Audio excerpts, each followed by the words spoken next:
PT Caroen Pokpan Indonesia Tbk atau Cepin membeli fasilitas pembibitan unggas dari PT Istana Satwa Borneo di Kalimantan Selatan. Presiden Direktur Cepin Thomas Effendi menyampaikan transaksi terbaru dilakukan pada 28 Agustus dengan nilai total 24,56 miliar rupiah.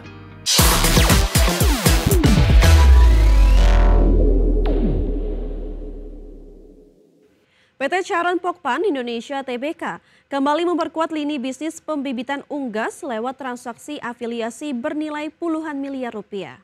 Melalui anak usahanya, CP Jaya Farm, perusahaan membeli fasilitas pembibitan unggas dari PT Istana Satwa Borneo di Kalimantan Selatan. PT Caroen Pokpan Indonesia Tbk atau Cepin membeli fasilitas pembibitan unggas dari PT Istana Satwa Borneo di Kalimantan Selatan. Presiden Direktur Cepin Thomas Effendi menyampaikan transaksi terbaru dilakukan pada 28 Agustus dengan nilai total 24,56 miliar rupiah. Aset yang diambil alih meliputi tanah seluas hampir 38.000 meter persegi di Kabupaten Tanah Laut, Kalimantan Selatan, lengkap dengan bangunan, mesin, dan peralatan pembibitan. Di mana mayoritas saham PT Istana Satwa Borneo yang menjadi pihak penjual juga dimiliki Cepin secara tidak langsung hingga 99,99%. Tak hanya itu, pada pertengahan Agustus lalu, Cepin lewat entitas yang sama juga menuntaskan pembelian fasilitas unggas dari PT Satwa Utama Raya dengan nilai jauh lebih besar mencapai 430 miliar rupiah. Aset tersebut tersebar di beberapa lokasi strategis mulai dari Jombang, Pasuruan hingga Minahasa Utara. Detail akuisisi meliputi tanah, bangunan, hingga mesin dan peralatan pendukung produksi. Adapun manajemen Cepin meyakini tambahan fasilitas pembibitan unggas akan memperkuat kapasitas produksi sekaligus meningkatkan efisiensi operasional perusahaan. Langkah ini juga dinilai penting untuk memperluas distribusi dan memenuhi kebutuhan pasar domestik yang terus berkembang. Dengan strategi ekspansi berkesinambungan, Cepin berharap bisa menjaga posisi dominan di industri perunggasan nasional. Berbagai sumber IDX Channel. Pemirsa, kita beralih ke informasi update penutupan IHSG sesi pertama hari ini, di mana IHSG pada hari ini pada sesi pertama melanjutkan pelemahan di 2,27% ke level 7.771,29. Adapun IHSG tadi pagi dibuka di level 7.899 dan sempat menyentuh titik tertinggi di level 7.913. Adapun 89 saham mengalami penguatan, 662 saham mengalami pelemahan dan 49 saham stagnan atau tidak bergerak.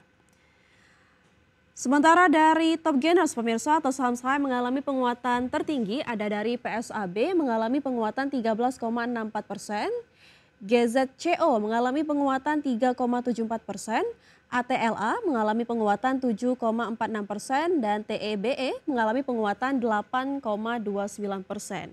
Dari top losers pemirsa atau saham-saham mengalami pelemahan terdalam ada WIFI mengalami pelemahan di 8,68%, BBRI mengalami penurunan di 2,66%, WIRG mengalami penurunan di 14,21% dan Antam mengalami penurunan di 2,35%.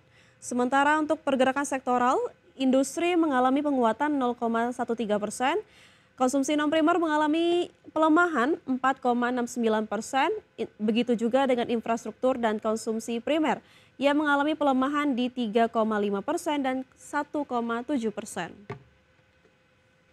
Kembali bersama kami pemirsa. Goto terus menggeber produktivitasnya di tahun 2025 dengan strategi inovasi dan efisiensi biaya yang kuat. Langkah ini bertujuan memperkuat ekosistem digital terbesar di Indonesia dan meraih pertumbuhan berkelanjutan. Goto fokus meningkatkan produktivitas melalui inovasi produk dan penguatan layanan.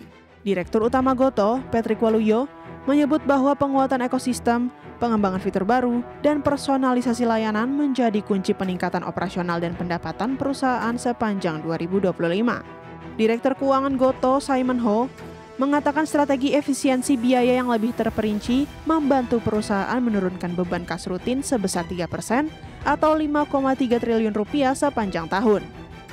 Hal ini mendukung profitabilitas dan menjaga daya saing Goto di pasar digital yang sangat kompetitif.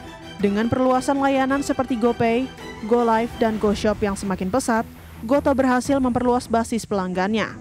Pertumbuhan ini memantapkan posisi Gotoh sebagai platform pilihan utama masyarakat Indonesia di berbagai sektor digital, memperkuat kinerja keuangan dan keberlanjutan bisnis. Berbagai sumber, IDX Channel. Pemirsa, pekan ini PT Petrosi Tbk merilis update kinerja keuangan semester pertama 2025. Meski menghadapi beberapa tantangan, PTRO tetap menunjukkan pertumbuhan pendapatan yang positif, sekaligus menyiapkan strategi untuk memacu kinerja di semester berikutnya. PT Petrosi mencatat pendapatan sebesar 351,1 juta dolar Amerika pada semester pertama 2025. Meningkat 10,41% dibandingkan periode yang sama tahun sebelumnya. Pendapatan terbesar berasal dari segmen konstruksi dan rekayasa sebesar 159,3 juta dolar Amerika, serta segmen penambangan senilai 158,5 juta dolar Amerika. Pertumbuhan ini menjadi sinyal positif kinerja perusahaan di tengah kondisi industri yang fluktuatif. Laba kotor Petrosi juga meningkat 20,9% menjadi 49,17 juta dolar Amerika, menunjukkan efisiensi operasional yang lebih baik. Namun, laba bersih perusahaan turun 18,6% menjadi 1,07 juta dolar Amerika, terdampak oleh kenaikan beban pajak dan bunga. Meskipun demikian, perusahaan memproyeksikan perbaikan kinerja di semester kedua dengan dukungan kontrak baru dan efisiensi biaya. Per Juni 2025, total aset Petrosi mencapai 1,21 miliar dolar Amerika, naik hampir 40% dibandingkan akhir tahun 2024.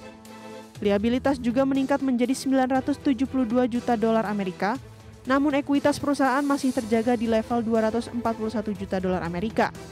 Peningkatan ini mencerminkan ekspansi bisnis dan kapasitas finansial yang diperkuat untuk mendukung pertumbuhan di masa depan. Dengan portofolio proyek yang terus bertambah dan sinergi dengan mitra strategis, Petrosi optimis dapat menghadapi tantangan pasar dan meningkatkan laba di semester kedua 2025. Perusahaan fokus pada efisiensi operasional dan pengelolaan risiko untuk mendukung pertumbuhan berkelanjutan. Berbagai sumber, IDX Channel. Pemirsa, PT Jasuindo 3 Perkasa Tbk memperkuat perannya di paruh kedua tahun ini lewat penjualan kartu identitas, paspor, dan kartu perbankan, baik ke pasar lokal maupun ekspor ke Timur Tengah dan Afrika.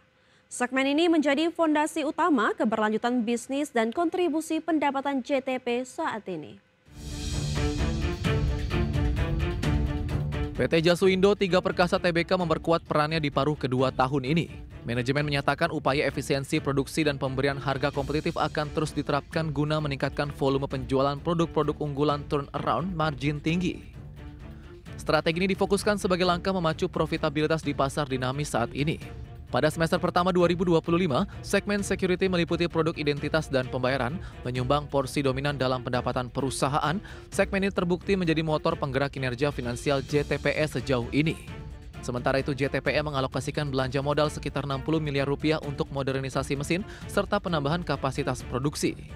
Dengan strategi penjualan yang terarah, efisiensi produksi, capex strategis, dan diversifikasi produk, JTPE diharapkan mampu menyongsong paruh kedua tahun ini dengan kinerja yang kuat dan stabil di tengah tantangan ekonomi global. Berbagai sumber, IDX Channel.